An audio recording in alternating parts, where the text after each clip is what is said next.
G'day and welcome to the show. Have you ever sat by a creek and just soaked up the tranquility and sounds of nature? I'm sure most of us have, but with our busy lives, it's an experience that we have all too seldom these days. Yet as Australians, we are blessed with some of the most beautiful and pristine creeks in the world, and it's well worth the effort to get out and see them. For me, the highlight of any day by a river is not fishing or bird watching, but catching a glimpse of a turtle basking on a log. That symbolises the essence of a river. Unfortunately, fleeting is the word that best describes most people's encounters with turtles in the wild, and with good reason. Turtles are vulnerable out of the water, and they know it. Luckily, we have some fascinating species well suited to captivity that can add the final touch to your backyard pond or indoor tank, and will not disappear every time you lay eyes on them. We paid a visit to Michael Frith at his home west of Sydney to ask him about his passion for keeping turtles. I started keeping turtles in the 1970s when I was a young boy. Like most boys, I had a bit of an interest in animals and had collected a few, and for some reason I really haven't lost that interest in them. So I've been collecting and looking after turtles many years now. Turtle keeping in Australia has grown in popularity over the years. More and more people these days are keeping them as pets, and there's a lot of interest out there, and probably there used to be just a handful of books around on turtles, but with the advent of the internet, it's allowed people from all over the country to communicate with each other, to share their ideas and their information, which has helped a lot of the novice keepers, people who really don't have a lot of experience in keeping turtles. The internet has been great for allowing them to get good information and proper information about keeping turtles, because there's a lot of misinformation out there.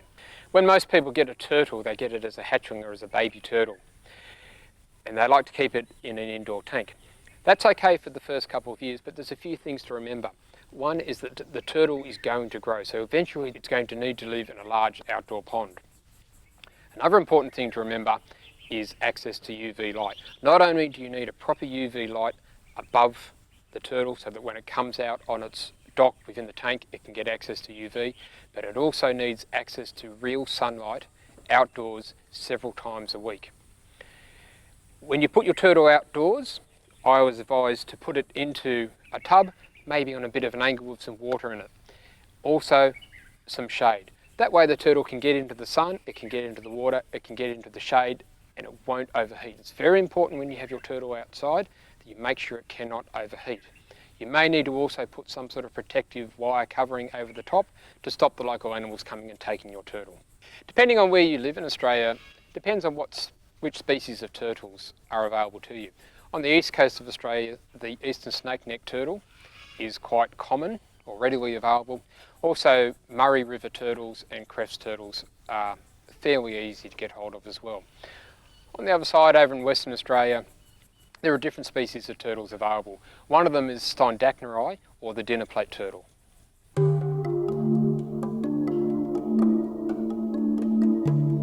While visiting Western Australia, I went out with licensed reptile collector Dave McIntosh to see if we could find some dinner plate turtles in the wild.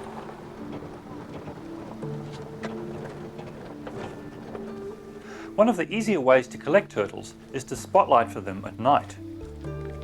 After hours of searching one of the local creeks, assisted by Dave's sons, we came across a beautiful orange hatchling. Oh, look at that, Dad. Turtle. What do you think of that? Cool. You want to keep it? Cool, rule. Awesome. Do you know how old that would be, Jake? Yeah, 3 months old. So what are you going to call him, Jake? Henry. Henry. Sounds a good name for a turtle. Next day we continued the search, and dragging a prawn net through this muddy waterhole produced another 8 babies. They immediately started feeding on frozen mussels. Dinner plate turtles are naturally tame, and this billabong had a population of adults that came over for a feed. Turtles can make quite good pets if you get your setup right for them. Once you've done that, if you maintain it, things pretty much look after themselves. Turtles are quite easy to breed in captivity if you set up the right conditions for them. Once you do that, if they're at breeding age, then they'll normally quite happily breed.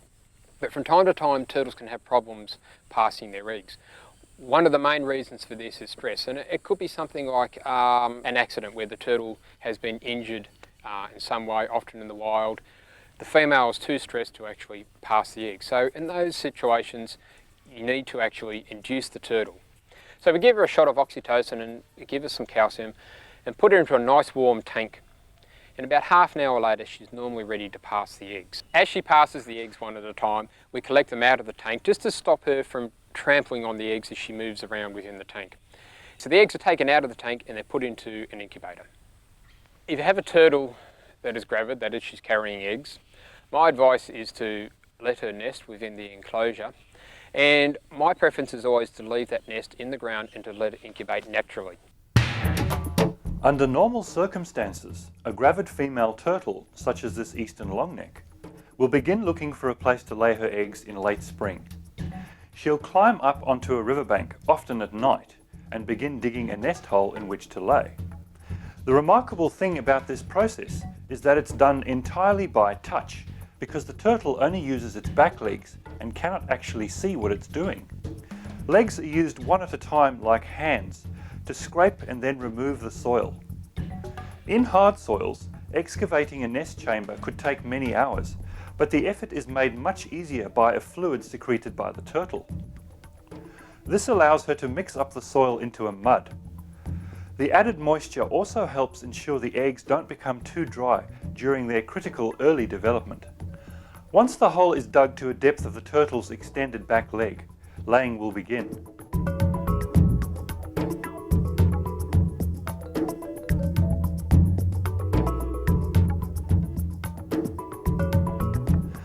After it emerges, each egg is carefully and gently placed into position to prevent it from cracking. About 8 eggs are average for the longneck, and they take less than 5 minutes to lay.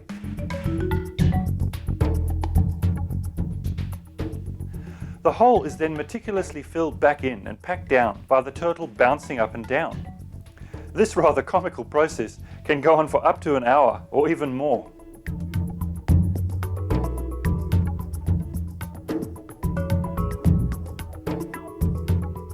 An exhausted and rather wobbly female will only leave the nest when she is happy that the site looks just like any other patch of riverbank and will not attract any nest robbers. Under captive conditions, a female will nest if she is given a suitable place to do so. Outdoor enclosures present few problems, but an indoor turtle will require a tub of damp soil in which to lay, otherwise she will scatter her eggs in the water. I recommend removing eggs and incubating them artificially at 28 degrees Celsius. After about 3.5 months, the eggs will begin to hatch. Turtle eggs are not leathery like snake and lizard eggs, but brittle like chicken eggs. The hatching process can take up to 48 hours or more and begins with a small crack in the egg. Gradually, the baby turtle will break the shell by kicking it and pushing with its nose. A lot of movement goes on inside the egg, and eventually most of the shell is broken. Of course, hatching on a bed of vermiculite is much easier for the little fellas than the situation in the wild, where they would not only have to break free of the egg, but then dig their way to the surface. After a bit of squirming, the hatchling finally emerges.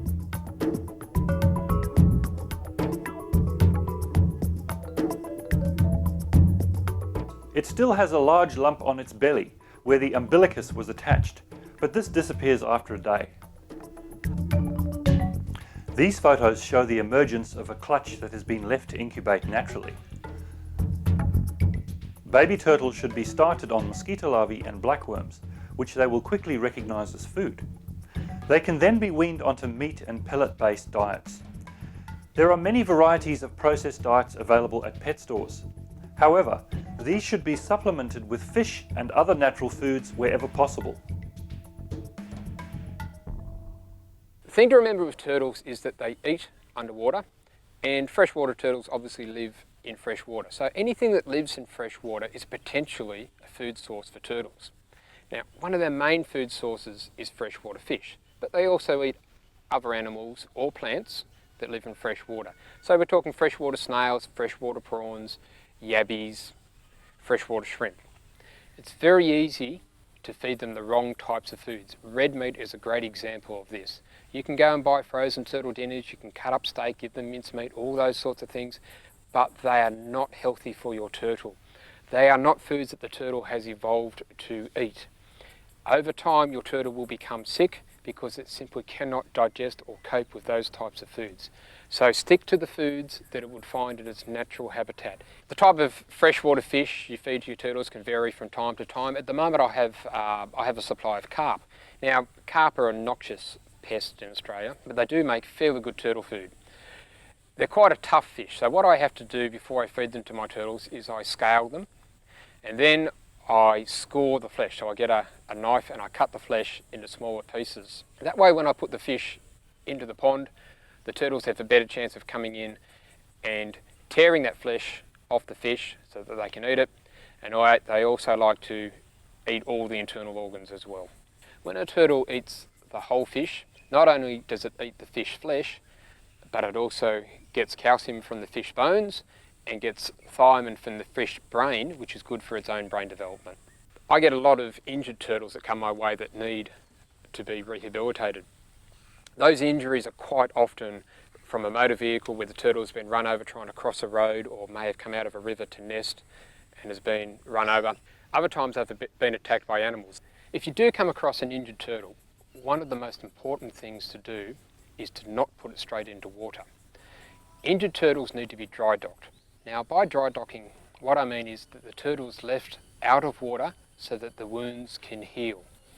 The turtle still needs to be given access to water to drink and to eat, but if you take an injured turtle and put it into water, then that injury gets wet straight away, the bacteria grow, can lead to an infection which can eventually kill the turtle. If you leave the turtle out of water, let the injury heal, then the turtle has a much greater chance of survival. The one I have here at the moment was one that was chewed by a dog, and you can see around the back of the carapace here that the dog has had a good old chew on the turtle. Now, this turtle, with proper care and rehabilitation, is actually fine. She's fit and healthy. That shell won't grow back, but the turtle, with the right care, will live for quite a long time. This one here is missing a chunk out of her carapace here. Now, when she came to me, her injuries were quite severe, but over time that has healed up. The missing shell and bone actually goes quite a way up through her carapace. That shell and bone will never grow back, but over time it does heal up and become quite leathery. It's still a little soft, but this turtle can survive. One of the other methods of repairing an injured shell is to use fiberglass. Fiberglass is not normally recommended because once you put the fiberglass over the injury, it can actually become infected underneath the fiberglass, which can lead to further problems. So what we try to do with a turtle with a cracked shell like this one is to actually treat it as an open wound and not cover it over permanently. This turtle here was run over by a car, and he has several cracks up through his carapace. Now, when he came to me, the back of his shell was quite flexible and these pieces were moving up and down. So the repair method on this turtle was to put some adhesive patches on here with pieces of wire that ran through to hold the shell in place. So it's braced the shell a bit like we'd do with a broken bone, where you put a plaster around to keep the bone in place. These pieces of wire have been put across to keep the shell in place to stop it moving up and down. This is a broadshell turtle. This is one of the biggest species of freshwater turtle in Australia. This particular specimen could be as much as 80 or even 100 years old. She was hit by a car and the front of her carapace was snapped off. At the same time she was hit, she was slid across the road, which caused friction burns underneath. Now, I have this metal plate over her plastron and it's held on with cable ties. Underneath that metal plate is her wounds, which are still healing. The reason the metal plate is on there is because that shell, or where the shell was, is quite soft and it's likely to be punctured. So the metal plate is there for protection to stop that wound being punctured as she moves around her pond. Thanks, Michael, for some very interesting info on keeping turtles. I must admit, I was surprised to hear how long broadshells can live. 100 years is one hell of a commitment to a pet. The next animal we'll meet is the water dragon. For people living along the east coast of Australia, this is probably the most familiar large lizard and found along all our waterways. In the wild, adult males will control a territory in which several females will live. Males are much bigger and more colourful than females. In particular, specimens from the Gippsland area take on an attractive blue tinge during the breeding season. Water dragons readily escape to water if they feel threatened. They are good swimmers and usually dive to the bottom where they can hold their breath for more than an hour until danger passes. Water dragons and turtles are natural cage mates. They have similar temperature and habitat requirements and will happily coexist in an outdoor or indoor enclosure. Water dragons even eat the same things as turtles, including insects, frogs, yabbies, fish and fruit. In captivity they will eat crickets, roaches, superworms, figs and dog food. They are also fond of the occasional wild mouse, if they're quick enough. In late spring, gravid females should be given a tub of damp sand in which to lay between 3 and 10 eggs. These should be removed and incubated at 30 degrees Celsius. After 70 days they will hatch and miniature replicas of the adults will begin to emerge. Baby water dragons are extremely alert right from the moment they first open their eyes, and it's amazing to see how they fit a large body and huge tail into such a small egg. Once out, hatchlings are voracious feeders and crickets are a favourite. Adults also relish superworms. While water dragons can make good pets, they will not tame to the extent that a bearded dragon will. However, with patience, they can be trained to take food from their owner's hand, which is quite a thrill.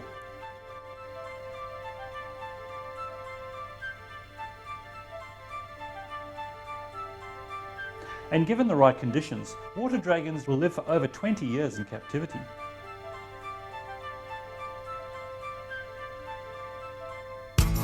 The road test results for this episode produced the following scores.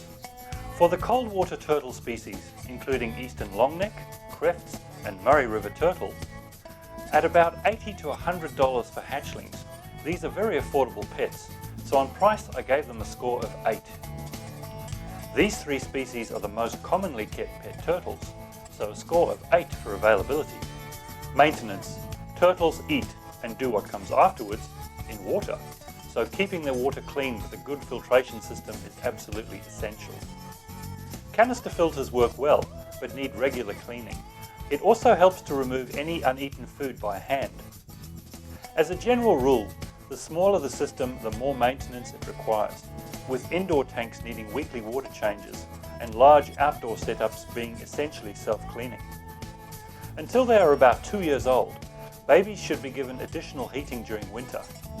An aquarium heater works well, which should be set to about 24 degrees Celsius. A score of 3 for maintenance. Garaging. Hatchlings can be kept in a 3-foot fish tank with a floating dock and a basking light. Adults require more space with a minimum 6-foot fish tank or preferably outdoor pond. A score of 6 in this category. Fuel. Hatchlings require live food but can very quickly be weaned onto pellets and frozen food. Adults present few feeding problems. A score of 8. Being common and familiar turtles to many Australians, these East Coast species score a low of 3 on the wow factor scale, giving a total score of 36. For the dinner plate turtle or Steindachnerai, a warm water species, on price, at $500 each, this is one of the most expensive freshwater turtles available in Australia, a score of 5. Dinner plate turtles are still rare in the hobby, and you will most likely have to go onto a waiting list to acquire any babies, so on availability a score of 4. This species is one of the hardiest of all Australian turtles, and in the wild, specimens can survive underground for long periods, perhaps even years, without water. However, they do require heat and cannot be left to winter over in a pond if you live in one of the cooler parts of the country, such as Sydney or Melbourne. Filtration requirements are similar to other species. On maintenance, a score of 4. Garaging requirements. As for the cold water species, a score of 6. Fuel requirements, also similar to the cold water species, a score of 8. Dinner plate turtles are rare in captivity and just starting to become available in the hobby.